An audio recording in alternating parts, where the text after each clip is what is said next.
ரீசெண்டா நியூசிலாந்தில ஒரு form stay போயிருந்தோங்க. அந்த வீடியோ வந்து அப்லோட் பண்ணியிருந்தேன். நல்லா வரவேற்பு இருந்துச்சு. ஆனா அந்த வீடியோல பார்த்தீங்கன்னா, கம்ப்ளீட்டா ஃபோன் கேமரால எடுத்த கிளிப்ஸ் தான் அட்டாச் பண்ணியிருந்தேன். ஃபோன் கேமராவ காட்டிலும் நான் எடுத்த ட்ரோன் கேமரால விழுந்த வீடியோஸ் பார்த்தீங்கன்னா, அந்த இடம் வந்து எவ்வளோ அமைதியா, அழகா, தனிமையா, ரிமோட்டா இருக்கு அப்படிங்கிறத வந்து காமிச்சிருக்கு.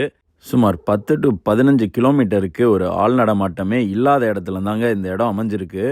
நியூசிலாந்து நாடு இயற்கை அழகுல அடிச்சுக்கவே முடியாதுங்க. ஆனா இப்படி ஒரு ஃபார்ம் ஸ்டேவ இந்த இடத்துல அமைச்சது பார்த்தீங்கன்னா, இன்னும் அந்த இயற்கை அழக ரசிக்கும் விதமா இருக்கு. இந்த மாரி யூனிக்கான ஃபார்ம் ஸ்டே பார்த்தீங்கன்னா, நியூசிலாந்துல நெறையா இடத்துல இருக்கு. நீங்களும் தேடி பாருங்க. நம்மளும் டிராவல் பண்றப்ப உங்களுக்கு எங்கெங்க இருக்கு அப்படிங்கிறத அப்லோட் பண்றேன்.